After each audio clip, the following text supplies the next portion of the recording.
rangkaian dari semua rangkaian kaum muslimin dalam mewujudkan rasa syukur terhadap nikmat Allah. Ini caranya orang Indonesia. Makanya ini tidak pernah berhenti. Yang namanya kebiar dan semarak itu di Indonesia itu tidak ada habisnya. Setiap bulan itu kebiar. 3 bulan yang lalu semarak halal bihalal. Kebiar di mana-mana. Sonlaku, selawatan itu kemana-mana sampai suaranya Sapang habis. Gus Rizal ini kemana-mana undangan halal pagi, siang, sore, malam pidato. Itu belum selesai. Itu sampai molor di bulan Dzulqa'dah. Nah, ketika Dzulqa'dah itu campur dengan semarak bersih desa atau merti dusun, campur sama semarak walimatus safar, pamitan haji, sampai jarinya penerbang nyabung bermana-mana pamitan haji. Setelah itu bulan Dzulhijjah, ini di mana-mana orang nikah, semarak semua. Ya pidato, ya makan, selawatan, walimatul arus. Ya, belum selesai, ini sudah semarak Muharram, pagi sore. Sering saya gak ada habisnya, Sapang sampai TTN mana-mana, saking tiap hari panggilan undangan. Saya aja sehari bisa 8 tempat. Senior. Ini nanti belum selesai. Ada lagi mulai masuk Suro Sapat Mulut. Itu kalau sudah mulut juga, itu apa yang tidak kebiar di kampung-kampung RT semua bikin keramaian dan tanpa kerusuhan. Wah, itu juga mulutan. Wong selawatan, mau mangan tumpeng, mangan iko. Nanti itu belum selesai. Pak Mulut itu Khalsi Abdul Qadir Al-Jilani. Pengajian lagi, orang daerah. Di situ Rejab. Peringatan Rojabiyah. Di sini ya bodoh pidato sholawatan mana? Dan terus itu. Terus nanti Syakban ini ziarah, khataman, haflah komplit. Belum lagi ini selesai nanti Ramadan, percon. Sampai orang di kampung komplit bangunkan sahur. Sampai nanti itu kan saking capeknya sahur sakarmu. Ini nanti terus Quran perpuntan. Pertanyaannya satu, kenapa itu hanya ada dan terjadi di Indonesia? Makanya karena itu hanya terjadi di Indonesia, maka kegiatan itu dianggap sebagai kegiatan yang menyalahi prinsip dasar Islam pun disebut bid'ah. Karena rapatnya usul apa menasih rumah haji orang selawatan itu hanya ada di Indonesia. Dan orang Indonesia tidak pernah melupakan momentum apapun yang dilakukan oleh Rasulullah. Jadi hampir semua peringatan tadi itu adalah siklus kehidupan Rasulullah. Nah, sesungguhnya ini hutang orang Indonesia kok begitu apapun terkait Rasulullah. Pas kita ngomong Indonesia, kalau kan jenah bukan gitu. Kalau utang swarga pasti lah banyak. Kanjeng Nabi sing itu luar. Sebenarnya ada apa di balik itu semua? Ternyata di balik itu semua orang Indonesia punya hutang kehidupan kepada Rasulullah. Indonesia ini punya hutang kehidupan. Hutang apa? Hutang bagaimana memahamkan hidup berbeda yang sebelumnya susah dipahami. Berbeda bangsa, berbeda suku, berbeda agama. Orang Eropa kalau berbeda suku, perang. Berbeda ras, warna kulit, perang. Indonesia ini perbedaannya paling banyak. Apa saja berbeda. Dinamikanya paling banyak. Binatangnya paling banyak, tumbuh-tumbuhannya paling banyak, bahkan hantu paling banyak di Indonesia. Ini dinamika paling komplit. Orang Arab itu membicarakan buah, itu paling kurma, rumman, limau, terus jeruk, limun, dan sampai sini yang dibicarakan buah itu duku, durian, juwet, cipluan. Di sana bahas agama itu paling Yahudi Nasrani. Sampai di sini ada Hindu, ada Buddha, ada setengah Hindu, setengah Buddha, setengah Islam. Lu mau di masjid tapi bakar dulu. Ini setengah. Di sana ketika membicarakan hewan itu paling sapi, jarang ya, unta, gajah, terus kambing, gonam. Sampai sini itu kan bahasannya tambah luwak, garangan, terenggiling. Bahasannya jadi banyak. Hantu juga sama di sana itu kan bahasannya paling jin, syaiton. Sampai di sini itu tambah kuler, sundel bolong, gundul primis, kolor hijau, kampung penari, tambah enak. Dinamika itu di tempat lain menjadi masalah, tapi di Indonesia menjadi sebuah kekayaan hasanah yang akhirnya mempertemukan perbedaan suku, perbedaan bangsa, perbedaan agama yang tidak bisa dipertemukan di tempat lain. Tak bisa. Islam di Eropa nggak bisa dipertemukan itu. Bubar. Sahabat yang ke Eropa banyak yang kemudian sampai lagi hilang. Yang ke Cina, yang ke Afrika. Tiba-tiba yang di Indonesia menjadi populasi yang paling besar di seluruh dunia.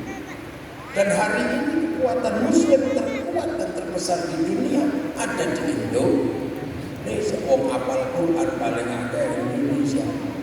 Wong di masjid paling akeh, wong sholat paling akeh di Indonesia. Bahkan ada gerakan subuh berjamaah. Nek pas pilpres. Wah, ono gerakan duha berjamaah. Tahajud bersama. Indonesia ini komplit. Sampai ada Samsudin.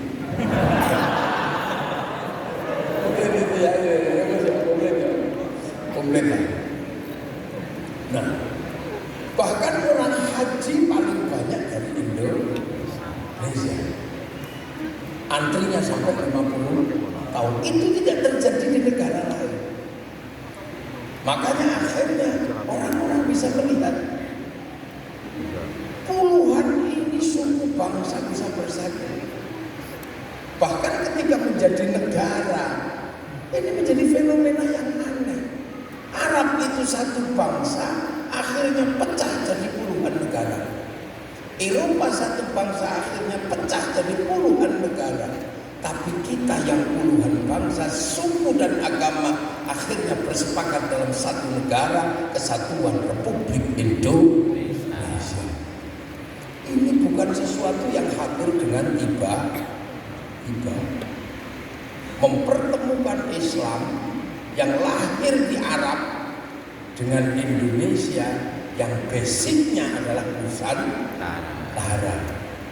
Di mana ketika Rasulullah tahun 600 di sana memimpin perubahan besar di Jazirah Arab, di sini sudah punya kekuatan besar namanya Tarumanegara. Di Kalimantan sudah punya kekuatan besar namanya Kutai Kartanegara. Di Jawa Tengah ada kekuatan besar namanya Mataram. Ruang-ruang besar. Makanya sebenarnya bangsa ini sebelum Islam ini datang sudah memiliki segalanya. Peradaban maju sudah dimiliki. Makanya kita punya cerita-cerita yang sama. Ada kisah cinta yang legendaris di Arab, Kais dan Laila. Ada kisah cinta legendaris di Cina sampai Intai. Ada kisah legendaris di Eropa, Romeo dan Juliet. Tapi kita juga punya kisah cinta yang romantisnya luar biasa. Ande-ande dulu sinar pun. Lege sampai tak tahu motor. Ngelakoni tapi. Ada cerita ibu tiri yang kejam di Timur Tengah namanya kisah Cinderella. Kita juga punya kisah yang sama, bawang putih, bawang merah. Di sana ada orang kuat namanya Samson. Di Arab ada orang kuat namanya Samon. Di sini ada orang kuat namanya Bantu Bondowoso. Bahkan ada orang kuat namanya Sipahit Lidah. Bekas tapak kaki dijilat orangnya 1000 kilo pun mati dan nyetrum. Coba kalau itu kemudian dijilat untuk dicintai 1000 kilo pun pulang. Oh, orang medeni. Di sana ada binatang bisa ngomong namanya kura-kura ninja. Di sini ada kancil nyolonti. Komplit sebenarnya. Tadi terbangan alat musik ini terbang khas Timur Tengah. Kulit dan kayu tinggal potong, kulit tinggal motong. Template paku, sing maku wong Cina. Paku ini kan gaya Cina. Orang Eropa punya alat musik namanya gitar, yang disebut dalam bahasa Arab aitara, kayu tali. Bangsa Nusantara sudah punya alat musik yang namanya gamelan, terbuat dari logam. Artinya hanya bangsa yang menguasai ilmu pertambangan yang maju dan penguasaan metalurgi yang mapan mampu membuat alat musik dari logam. Bangsa kita sudah majunya luar biasa. Majapahit itu kalau makan piringnya buang sungai. Makanya di Majapahit tidak ada seksi isah-isah kurang. Seksi murah-murah ya buang. Mongolia setelah menaklukkan Cina, menaklukkan Eropa, menaklukkan Arab sebagai bangsa penakluk masuk ke Indonesia, ditaklukkan sama Kertanegara, habis di lautan. Kita bukan bangsa kecil. Lu kok bisa tiba-tiba Islam datang itu ketemu klub itu. Yang ke Eropa gagal mempertemukan, yang ke Afrika gagal mempertemukan, yang ke Cina juga gagal mempertemukan, tapi yang di sini menemukan titik temu. Ini siapa yang kerja? Bangsa sudah tidak bisa diajak ngomong agama, mesti agama. Sudah tidak bisa lagi diajak ngomong ekonomi. Mereka bangsa yang maju secara ekonomi. Sementara para ulama waktu itu datang tidak punya apa-apa, biasa saja datang. Diajak ngomong surga orang sini, maju-maju. Kalau cerita surga itu air mengalir, di sini suka banjir juga. Kalau diajak cerita tentang surga banyak buah-buahan, di sini di sana cipuan juga banyak. Diajak cerita tentang surga istrinya banyak, orang sini takut sama istri banyak. Satu aja pusing itu biasa. Karena perempuan di sini merdeka. Di Arab sana perempuan tidak merdeka karena seluruh survival itu ada di tangan laki-laki. Berburu laki-laki, negankah layak mendapat perempuan banyak? Di sini perempuan merdeka, peluang bekerja lebih banyak perempuan. Mipir jagung itu, mundur kopi itu, nandur pari itu. Makanya perempuan ditinggal mati suaminya aman di Indonesia. Urip dewi, makanya cerai keting romo. Satu aja pusing apalagi bayar romo. Ini dalam ilmu sosiologi dan ilmu antropologi ada persoalan yang cukup serius. Mirip kayak Romawi ketika ketemu dengan kaum muslim. Ini kan jangan dikira ini bukan sesuatu yang datang dengan tiba-tiba. Sementara pada saat yang sama konflik kaum muslimin di Timur Tengah gak ada habisnya. Gak ada habisnya. Sampai tahu kenapa kemudian orang-orang Islam datang ke sini. Salah satunya karena konflik di Timur Tengah yang gak ada habisnya. Bahkan sampai cucu Rasul terpenggal kepalanya. Sampai bayangkan konflik apa lagi di atas itu. Sampai bayangkan perang apa lagi yang lebih kejam dari perang itu. Cucu Nabi penggal kepalanya. Sampai bayangkan perang di atas ini perang apa? Gak ada perang di atas ini. Rasulullah begitu menunjukkan cintanya. Yang bunuh juga tahu, oh hidup bersama Rasul. Sampai bayangkan di atas itu kan, itu terjadi.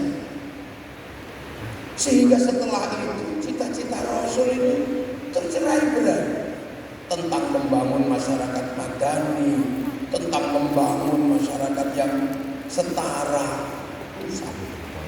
Bahkan tadinya masyarakat yang sudah bisa dirubah dari tradisi Makkah menuju tradisi Madinah hancur. Sistem kepemimpinan yang tadinya adalah kepemimpinan atas kesepakatan orang banyak berubah menjadi kepemimpinan atas nama keturunan. Hilang cita-cita. Dari kepemimpinan orang banyak atas pilihan orang banyak Sayyidina Abu Bakar, kepemimpinan pilihan orang banyak Sayyidina Umar, Sayyidina Utsman, Sayyidina Ali berhenti sampai di situ. Bahkan penerus Sayyidina Ali yang akan membangun kepemimpinan bersama dibunuh dan pembunuhannya sangat sadis. Tidak ada yang melampaui itu. Makanya kemudian peristiwa itu sampai harus tahu. Peristiwa itu harus kita ingat terus. Makanya selawatan, baca, tiba, berjanji, situ turun, kita selalu diingatkan kepada Rasulullah bahwa Rasulullah yang begitu luar biasa di generasi ketiga menghadapi situasi yang demikian sulit. Ini sesuatu yang tidak boleh dilupakan. Makanya penerus-penerus Rasul yang akhirnya kemudian mengalami pertikaian politik di sana selalu mengajarkan jangan kamu lupakan itu. Salah satunya di Indonesia tidak pernah dilupakan bahwa bulan Asyura diingat dengan bulan Syuro, dan orang sini tidak menikahkan anaknya di bulan Syuro. Karena apa? Itu bulan duka terbunuhnya cucu-cucu Rasulullah. Jangan bikin acara senang-senang. Itu untuk mengingat. Makanya orang kalau nggak paham itu pusing itu bisa. Oh karena ini orang betul mantung dari ngarang. Asyura itu jadi Syuro. Kenapa orang Jawa menyebut Muharram dengan bulan Syuro? Karena Asyura.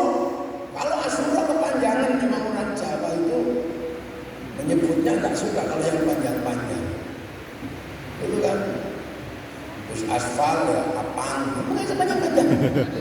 Sudah Muhammad, Mat, Abdurrahman, Durrahman gitu. Makanya ada cerita orang datang ke rumah. Dari mana sampean? Dari Semarang ya. Siapa namamu? Mat Karim ya. Mat Ali ya. Mat dari Muhammad. Besok lagi ingat ya, Mat Ali, Muhammad Ali, Mat Karim, Muhammad Karim. Oh iya. Terima kasih, saya baru tahu kalau Mat itu dari Muhammad. Iya. Dan rumahmu mana? Semarang ya. Semarang mana? Itu Semarang Utara. Tepatnya di mana? Itu ya, belakangnya Muhammad Rosa. Ada matrosa ya matrosa. Wah, jangan Muhammad Rosa. Nah, terjadi situasi demikian rumit. Makanya kemudian ketika para ulama, para wali datang ke sini, yang pertama kali dilakukan adalah apa? Jangan sampai mengalami kekacauan ulang. Karena berikutnya adalah membawa Islam ke tempat yang jauh. Nah, apa yang dilakukan? Ketika di sini sudah maju, lakum dinukum waliyadin.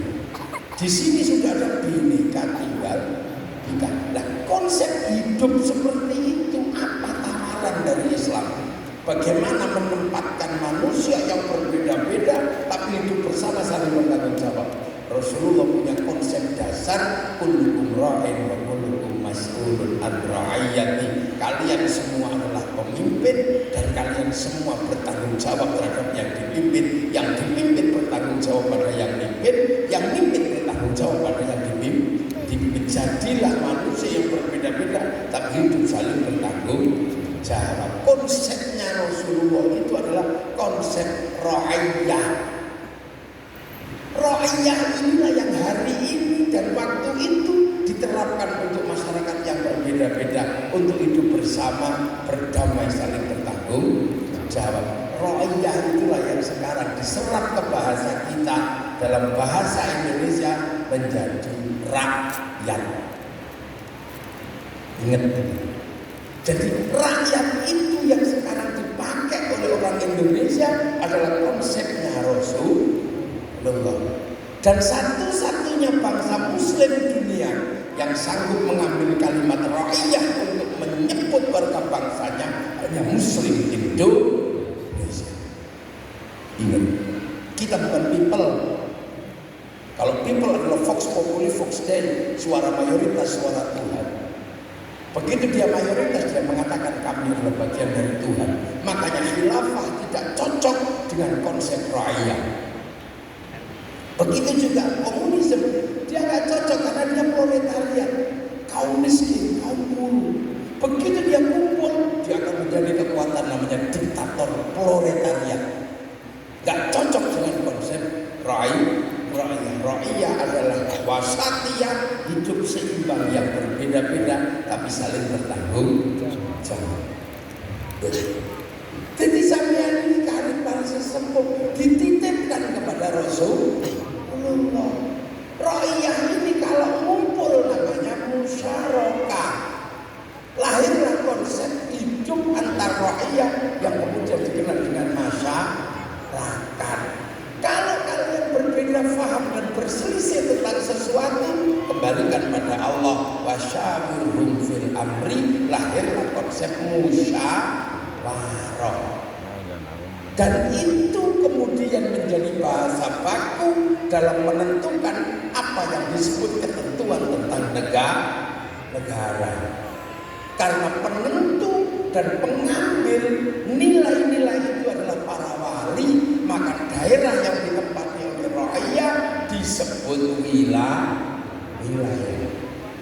Jadi menyebut wilayah adalah pengakuan bahwa Indonesia adalah daerahnya para wali. Dia bukan teritori tapi wilayah. Itu adalah pengakuan bahwa yang menyebut dan mengembangkan itu adalah para wali. Dan wilayah itulah yang akhirnya kemudian disebut dengan sebutan Negara Kesatuan Republik Indonesia. Maka santri sebagai penerus para wali selalu mengatakan NKRI, harga mati. Bisa berkata, kenapa santri itu kalau sudah dengan wilayah yang namanya NKRI tidak pernah mundur? Karena kita tahu persis ini adalah daerah yang sudah dititipkan kepada Rasulullah. Ra'iyah, musyawarah, al-wakil perwakilan, al-hakim mahkamah. Dalam bahasa negara semua mengadaptasi dari bahasa Islam. Makanya akhirnya hari ini semua terjadi terjadi, semua terlihat bergerak pelan tapi pasti mengerucut kepada apa yang disebut dengan negara, di mana Rasulullah punya celengan terbesar yang ada di Indonesia. Komplit di sini hari ini. Dan insya Allah sebagaimana Rasulullah pernah satu pagi bertanya kepada para sahabat, ya sahabat, sopo sebelum banyu sampai bawa air. Ternyata sahabat tidak ada yang bawa kirba, tidak ada isinya. Ada yang berisi kirba itu tempat air kalau kulit itu punya kirba kosong. Sampai bawa air ke hati Rasulullah. Akhirnya Rasulullah dari asta Rasulullah, dari tangan Rasulullah keluar air. Ada yang minum, ada yang wudhu, ada yang apa. Kemudian bertanya Rasul, kata sahabat senang dengan air itu, siapa imannya yang lebih baik? Iman Rasul ya Rasul. Ya kalau aku kan ketemu Allah, beriman itu pantas. Imannya malaikat ya Rasul. Malaikat ketemu Allah, beriman itu pantas. Sahabat ya Rasul. Ya sahabat kan ketemu aku, kalau beriman itu pantas. Iman siapa ya Rasul? Iman umatku di akhir zaman yang tidak pernah ketemu sama aku tapi beriman kepadaku. Mereka lah yang kurindukan nanti di hadapan Allah di hari kiamat nanti. Sopo kilo-kilo. Kita yang jelek-jelek lesek-lesek. Kita punya kebanggaan. Jadi besok kita ketemu Rasul yang dari Arab sana, dari Yaman. Sahabat, Assalamualaikum ya Rasulullah. Sahabatku yang dari Yaman, Assalam mustamir. Yaman, santri-santri rombongan yang bersapang. Assalamualaikum, assalamualaikum Zainal Anbiya. Assalamualaikum. Dan rombongan bersapang. Wah, ada rombongan Semarang. Ya Rasulullah, salamun alaikum. Dan mana Semarang. Bapak dah ketemu langsung di sini hari ini seperti ini.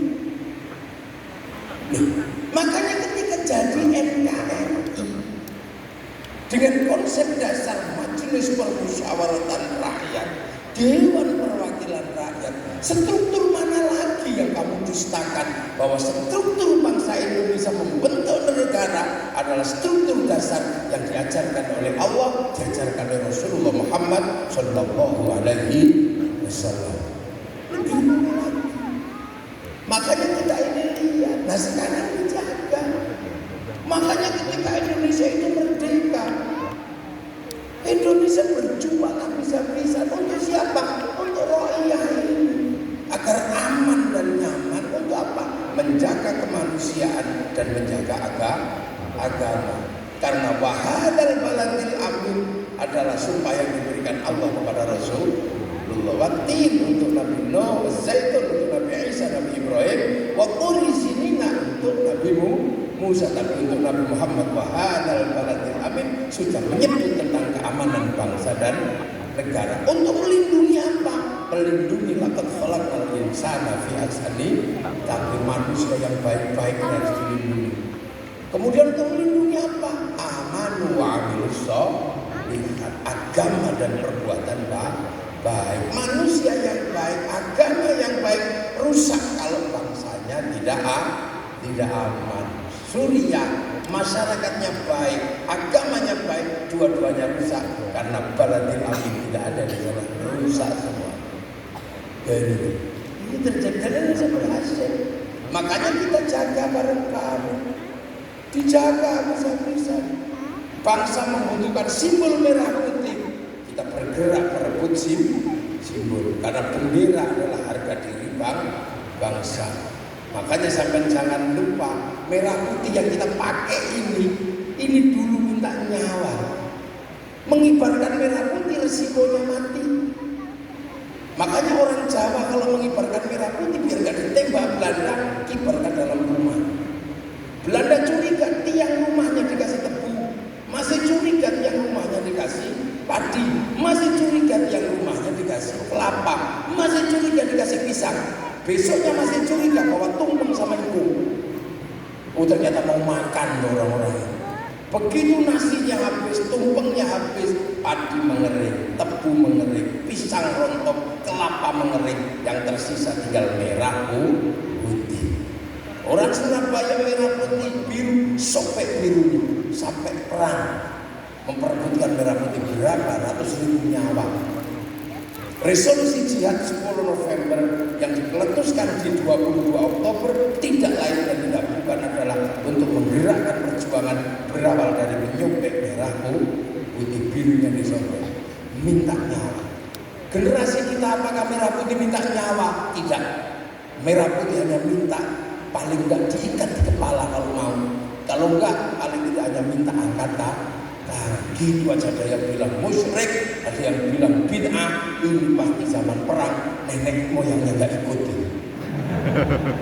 Atau paling tidak jadi mata-matanya Belanda. Nah orang malah jangan-jangan bandar dulu. Oh ini bisa jadi.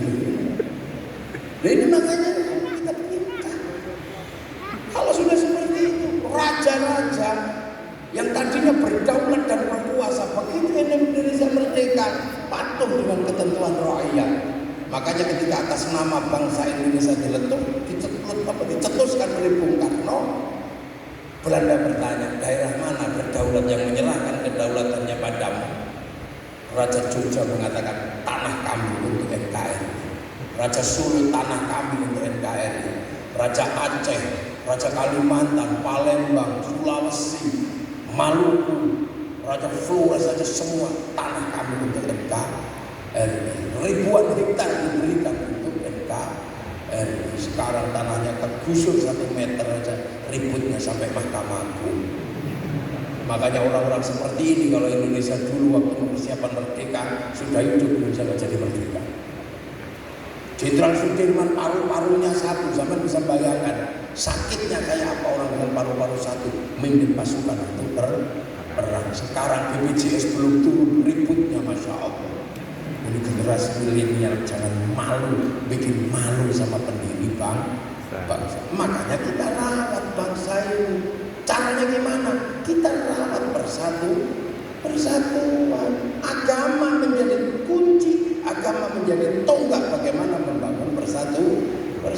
Karena kalau agama tidak membangun persatuan, bahkan agama membangun perpecahan, tidak ada ujungnya karena tidak ada wasitnya. Maka agama mempersatukan.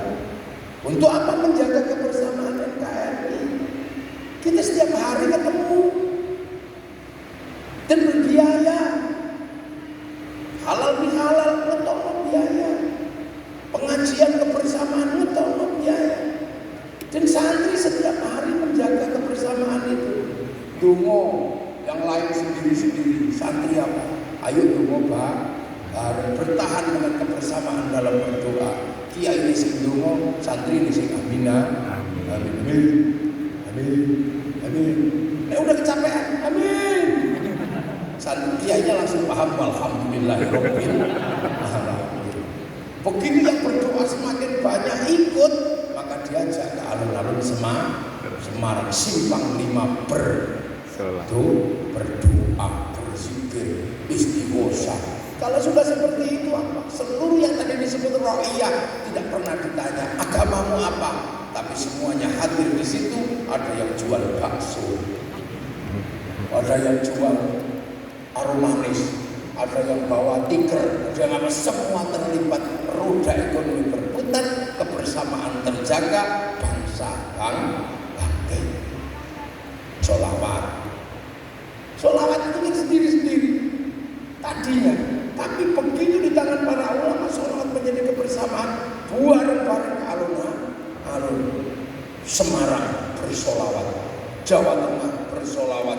Kalau sudah seperti itu, odong-odong maju, El Sapek maju, bakul slayer laku, bakul sepanduk laku, sampai gagang pancing laku. Gus Apang yang dihadirkan milenial, kain putih laku. Dan generasi tua Habib Syekh datangkan kain putih laku. Kalau yang dihadirkan Gus Ali mafia solawat kain hitam laku. segala yang ada dalam hidupmu.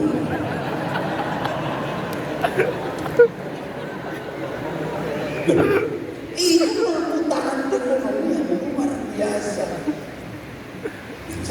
Itu di negara lain ketemu nggak ada. Makanya merawat kemerdekaan ini dengan persatuan kiai dan santri caranya seperti ini. Ada orang mati baru-baru 3 hari, 7 hari, 40 hari, 100 hari, 1000 hari masih bersama setiap tahun hol. Masih kurang gurunya diziarah, ziarah kubur, sadranya. Kalau sudah ziarah makam gurunya, makam walinya, bis pariwisata lah. Laku semua bis pariwisata. Makanya bis pariwisata ora rukun karo wong ziarah rasa sewa. Laku semua ini fundamental bagaimana membangun kebangsaan. Kalau sudah datang itu roda ekonomi berputar, tukang ojek payu sakmurio payu kabeh. Makam-makam para wali menyambut para wali, para tamunya para wali, jualan nasi laku. Fakir miskin karena terlantar hidup di situ. Bakul kantong payu sampai copet bisa hidup di situ. Apa yang terjadi? Ini. Makanya bangsa kita bisa tegak dan agama yang dipegang oleh santri tidak pernah melandasi perpecahan. Ziarah kubur, akhirnya orang Semarang ziarah ke Cirebon pasti cinta dengan tanah Cirebon karena ada makam Sunan Gunung. Jadi ziarah ke Bangkalan ada makam Syekhona Khalil, tunggu rasa cinta pada Syekhona Khalil, tanah Bangkalan Madura. Suruh ke Madura, ya nggak berani mau ada makamnya Syekhona Khalil. Makanya teroris yang suka ngebom pasti tidak suka ziarah. Orang langsung jadi belang-belang sana. Dan kita punya adab sopan santun. Agama itu sesuatu yang kalau tidak dikendalikan selalu mengatasnamakan Tuhan. Nah, kiai itu dibatasi biar nggak terlalu mengatasnamakan Tuhan. Makanya kiai dibagi 2, ada kiai sakti dan kiai nggak sakti. Kalau saya ini kiai nggak sakti. Kalau pidato dibilang bos berhenti, mandek saya. Kiai paling sakti itu siapa? Kalau sudah khutbah Jumat itu paling sakti. Gak ada orang berani. Instruksi Pak Khotib, udah ada berani. Kiai paling menangan. Itu kalau gak dikontrol habis kita ini. Makanya oleh para ulama, kiai-kiai yang khotib yang paling absolut ini selalu dikasih tongkat sama tek. Akhirnya pidatonya gak ngaruh dengan bawa tongkat, bawa tek. Intaqullah. Mau gini-gini takut tongkatnya jatuh. Makanya orang-orang dengan masjid dengan tongkat dan tek pasti masjidnya masih santun. Begitu tongkatnya gak ada, teknya gak ada, udah. Maka kalau mau melihat masjid yang aneh-aneh, lihat ada tongkatnya apa tidak. Ini cara kita jaga. Nah sekarang sampai punya tanggung jawab. Anak-anak milenial, mari bertanggung jawab. Pertama paling kita tanggung jawab sama kiai. Tanggung jawab sama penerus para wali, penerus para nabi, al-ulama warasatul anbiya. Sampai yang pinter-pinter tanggung jawab. Karena apa? Kiai gak bisa mikir semua. Kiai ulang ngaji, tapi tak ajari ngaji bisa, tak ajari sholat bisa, tapi hanya sebatas itu. Begitu sholat harus menutup aurat, tutup aurat itu kain, kiai sudah gak bisa mikir kain, sing mikir kain tetap Cino. Makanya sampai udah gak usah kita bunuh Cina kiai muncul.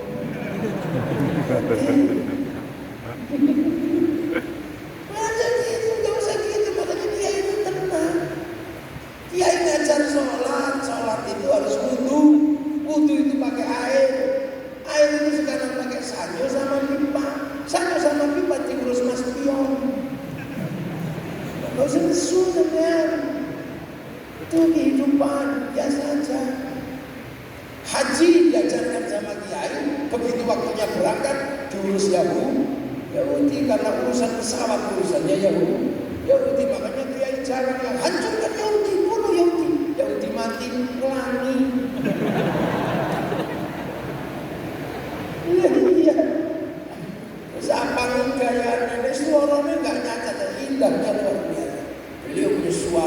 atas angin lah.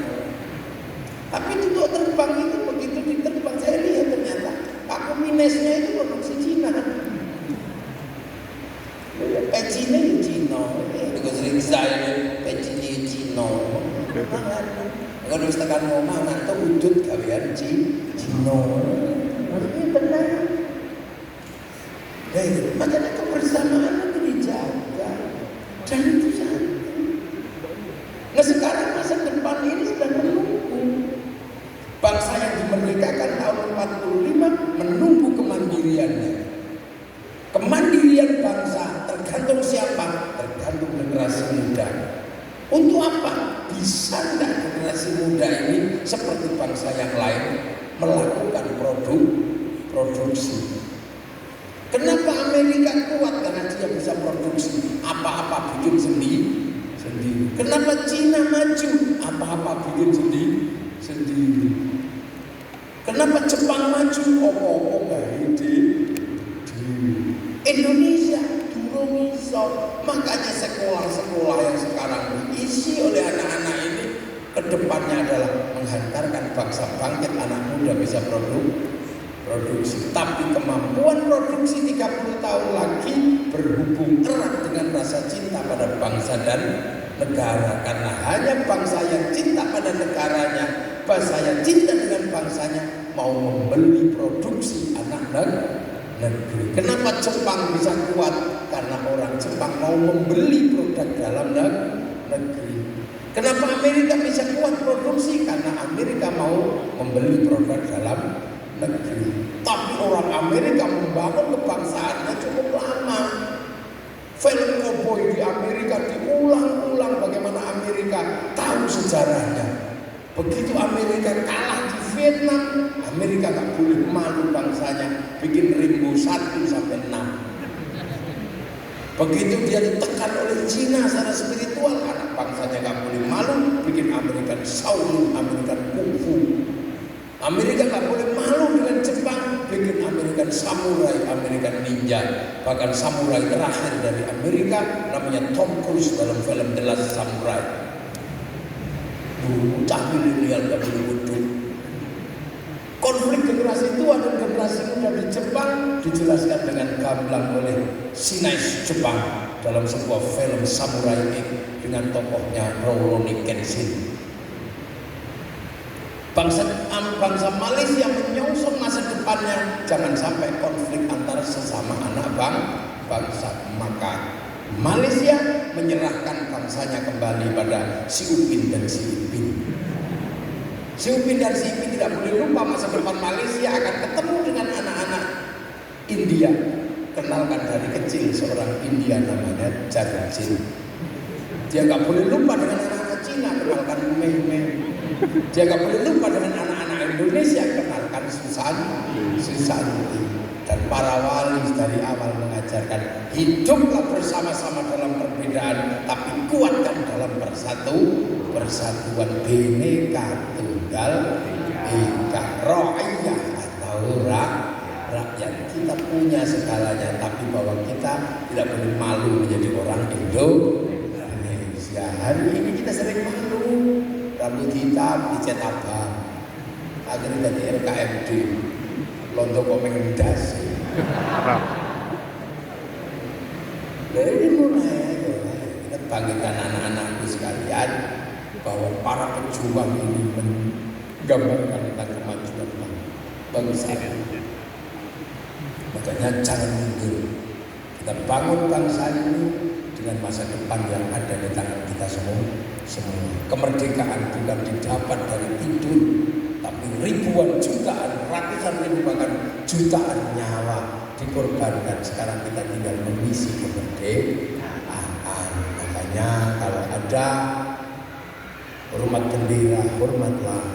Ada Indonesia Raya, nyanyikanlah. Ada rumah tempel gambar-gambar pahlawan nasional.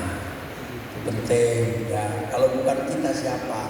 Saya dan generasi tua akan terus mengajarkan kebanggaan pada bangsa dan negara untuk mempersiapkan begitu bangsa ini produksi, kita bisa konsumsi. solusi. Assalamualaikum warahmatullahi wabarakatuh.